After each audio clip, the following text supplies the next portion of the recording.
여러분, 어떻게 하면 낙찰 확률을 높일 수 있을까 고민 많이 하시죠?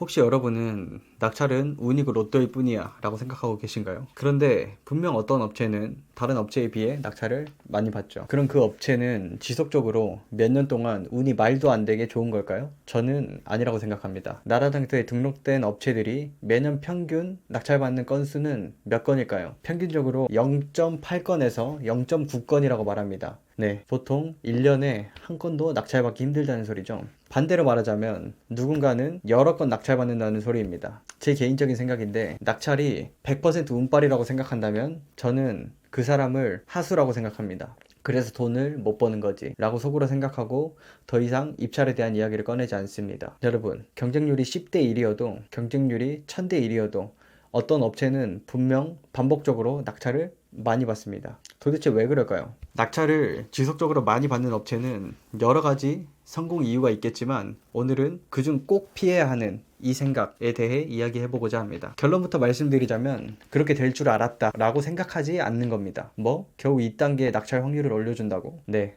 겨우 이딴 거라고 생각하신다면 여러분은 아마 분명 낙찰을 잘 못 받으실 거예요. 저는 20대 초반부터 지금까지 약 10년간 사업가 영업을 해봤습니다. 돈을 벌지 못했던 시절과 돈을 벌게 되고 난 이후 제가 느낀 아주 결정적인 차이점은 제가 방금 말씀드린 이 부분입니다. 20대 초반에 저와 함께 사업을 시작한 동료 사업가들이 있습니다. 사업가라고 하기에는 좀 그런데 아무튼 동료들이 있는데 예전부터 이 사람들을 만나면 느꼈던 게 제가 사업 아이디어를 내면 에이 그거 잘 안 될 거야. 왜냐면은 블라블라블라 라는 식으로 제 아이디어를 비난합니다. 그리고 그 아이디어가 실제로 세상에 나오고 돈을 많이 버는 아이디어가 되면 그거 될 줄 알았어. 그렇게 될 줄 알았어 라고 말하며 본인의 생각을 쉽게 바꿔버리죠. 이런 말을 하던 그 사업가들은 지금 어떻게 되었을까요? 한 명도 빠짐없이 모두 다 망했습니다. 저도 물론 그중 한 명이 될 뻔했죠. 여러분도 혹시 이런 상황 많이 겪어보시지 않았나요? 혹시 여러분들이 그런 말을 하는 사람이었나요? 그렇게 될 줄 알았다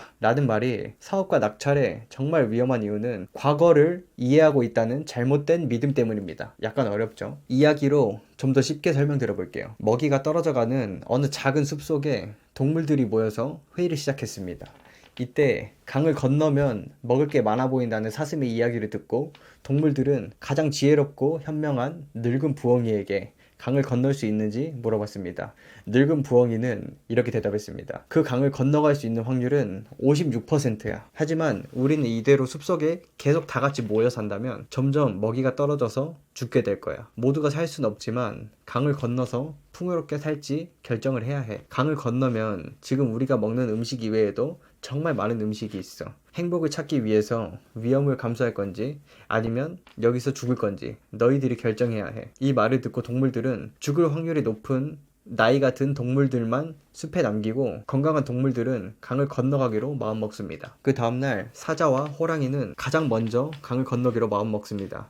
그래서 맹수 식구들과 함께 강을 건너죠. 강을 순조롭게 건너던 때 강의 중간에 이르렀을 때 갑자기 물살이 매우 거칠어졌고 감당할 수 없을 정도로 거세졌습니다. 맹수들은 강의 하류까지 떠밀려 내려갔고 간신히 건너편에 도착할 수 있었습니다. 이 모습을 본 다른 동물들은 늙은 부엉이를 비난하기 시작했습니다. 왜 이렇게 위험하고 죽을 수도 있는 결정을 내린 거야? 늙은 부엉이, 너의 잘못된 판단으로 맹수 식구들이 죽을 뻔했잖아. 우리는 처음부터 강을 건넌다는 말이 나쁜 결정이라는 것을 알고 있었어. 이미 이렇게 될 줄 알고 있었다고 라고 말했습니다.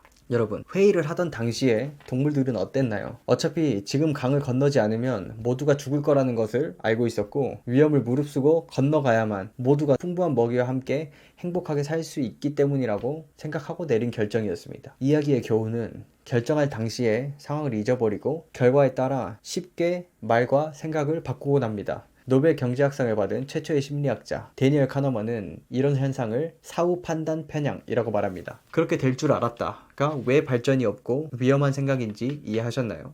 그럼 그렇게 될 줄 알았다 라고 말하는 사람이 되지 않기 위해서는 어떻게 해야 될까요? 바로 그 당시의 생각을 기록하는 겁니다. 낙찰 확률을 높이기 위해서는 입찰 노트라는 것을 작성하는 것인데 어떤 근거로 그 투찰가를 정했는지 기록해 보는 겁니다. 그렇게 하면 낙찰이 되지 않았을 때 저의 판단을 더 정밀하게 고칠 수 있어요.